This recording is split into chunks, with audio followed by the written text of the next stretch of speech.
today I'm going to be doing my March favorites, and I have a few makeup products to share with you guys that have been products I've really been loving this month. Some are repeats, some are not. But yeah, if you're interested to see what I've been loving this month, then please keep watching. So the first thing I have been really loving is my hair. Now, not too long ago, I dyed my hair gray using a different hair color I've never used before, and that was the L'Oreal Superior Preference color. This is 8S Soft Silver Blonde. I did 2 videos dedicated to this. I have one where I actually show you how I dyed my hair with this color and what the results were, and then I ended up doing an update video where I showed you what my hair looked like after like every single wash up until about 10 washes or so, and just kind of overall the fading and how my hairs looked at kind of each stage of the fading process.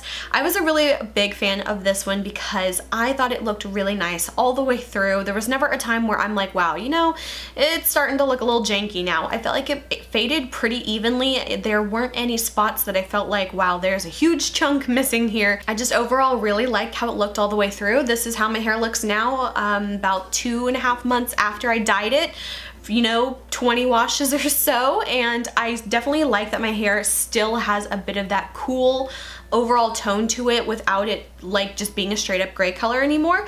But I actually think I'm gonna be dyeing my hair this color again. I have another box of it, and I feel like maybe in the next 2 or 3 weeks or so, I think I'm gonna dye my hair gray again. So if you see me with gray hair very soon, don't be surprised. But overall, I really enjoyed using this hair dye. It was a very strong, like scent wise, it was very strong, but overall I really liked how it looked. I like how it faded, and it's definitely one I feel like I'm totally gonna use again. So this is definitely one of my favorites. Another favorite of mine is one that is such a throwback product that honestly I almost feel like I'm too old for this product, but I still use it all the time because I love it, and that is the Aqualina Pink Sugar Perfume. This was like one of my all-time favorite perfumes, like when I was in 9th grade.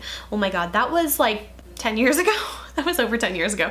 I've been loving this perfume. It is like the sweetest, sickly sweet, sugary, cotton candy just perfume, and I love it. I still love it. I am way too old for it, and I still love this perfume so much. It's very strong too, so I recommend like doing like 1 spray of this and like you're good. Like you don't need to load up on this perfume, but I really love it, and it's just been my go-to one. I try to like, you know, switch it up a bit, but I just love smelling so sugary and sweet. It's definitely a very young kind of scent to it, but I like it, so it's one of my favorites. I will probably be like 60 years old and still wearing that, and you know, I'm not sorry about that. This next one is kind of like a fake favorite because honestly, I really haven't had it long enough for it to truly be a favorite of mine, but I have been using it and loving it, and this one is the IT Cosmetics Confidence in a Cream. I got this in my March BoxyCharm, so I got it like, you know, about a little bit towards the beginning of the month, so I've at least been using it for the past like 2.5 weeks.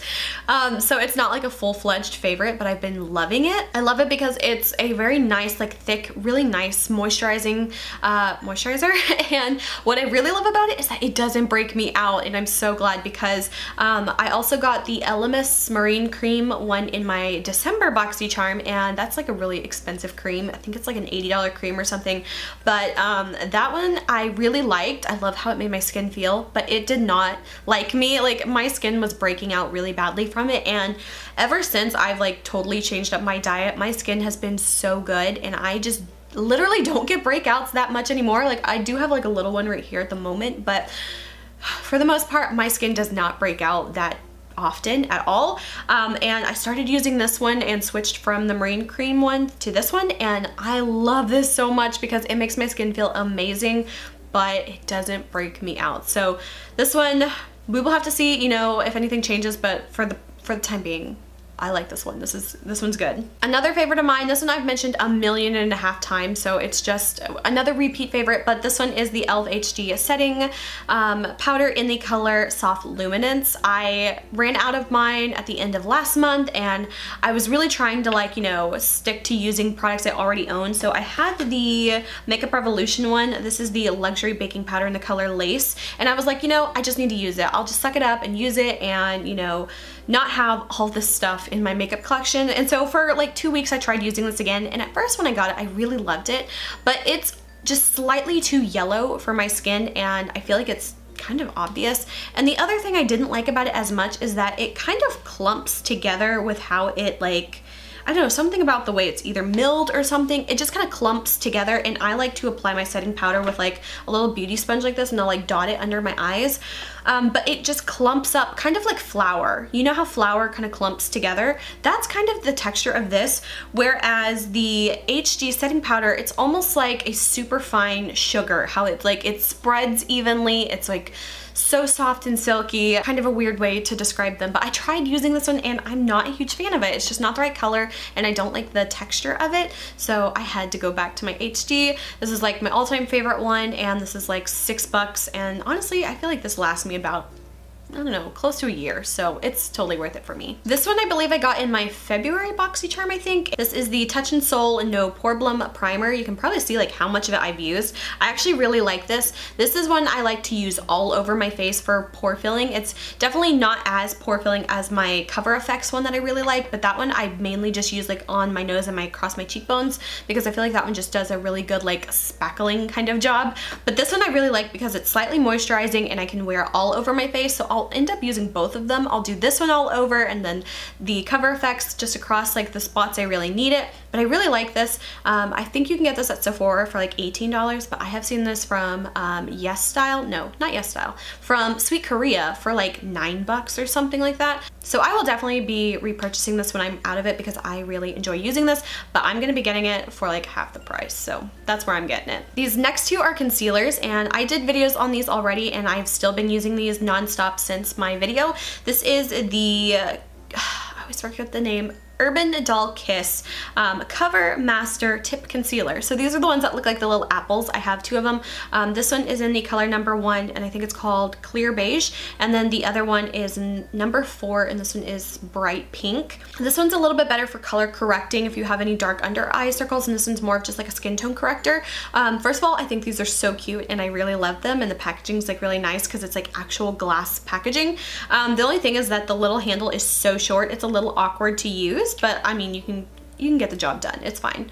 It's not a big deal. And I kind of go back and forth between using these two. Now, initially I thought, you know, I couldn't use the color corrector one on top of my foundation because it's, you know, a little bit more of that pinky salmon-y kind of color, but I've actually used it both ways, and I find that it just works for my skin tone, and I can use either one depending on just what I feel like that day. This one definitely gives me a little bit more of a brightening effect. This one just gives me a little bit more of like lightening and more of like skin tone color, but I've been using both of these and I really like them, and they're so inexpensive. I think I paid maybe $3 or $4 a piece for these. So I feel like there's so many BoxyCharm products that I've really been loving. This one, I love the product itself, but it's not the right color for me. So this one I got in March as well. This is the Iconic London Eyebrow Cushion, and they sent me the one in the color medium. Now, I really like this product. At first I wasn't so sure about it because it was just very different, and I really, you know, the first time I used it I was like, wow, that's way too dark for me, and it was. But then I was like, you know, maybe I can make it work. So I kept using it and I like the results that I got with it, but the problem is it's just too dark for me. And this one is like $40, so I don't want to buy the like light color for $40, but I want to see if there's any like brands that have kind of like a copycat thing like this, because I really enjoyed using this product, and I like that there were the two colors in it because it helped so much with how I was able to kind of like create my eyebrows. Since I kind of like draw them in a little bit more and there's not hair on this inner portion, that darker color really helped like make it look a little bit more seamless. The only issue I had is just it's too dark of a color for me and it looks a little intense. So I like the product, I just don't like the color of it, so that's super like frustrating. But I did like the actual product itself, but for $40, that's real steep. And then the last two products are eyeshadow brushes that I got in my BoxyCharm, of course.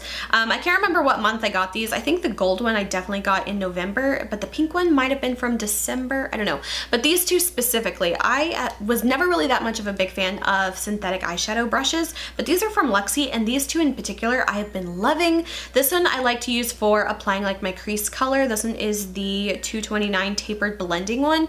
So nice, and especially since I've been using loose eyeshadows for the entire month of March. This one just worked so well with blending those, and I loved it. And then this one is the Luxie 211, or is it 111? I don't know. I think it's 111. This one is the mini flat angled. This one's just perfect for getting on the lower lash line. It's so so nice. And I was never really a huge fan of synthetic eyeshadow brushes, but these two are some of my go-to, and they've kind of replaced some of my like die-hard favorite makeup brushes that like I have some Sigma ones I have literally been using nonstop since like 2010 and they're still going strong, but these two have kind of replaced them just because, I don't know, I like the results I've been getting with these, and I was such a hypocrite when it came to synthetic eyeshadow brushes, so I don't know, I'm kind of a hypocrite. So that is my final favorite for the month of March. I hope you guys enjoyed this video. If you did, please like and subscribe. You can follow me on Instagram, link is below. And until my next video, I will talk to you guys later. Bye.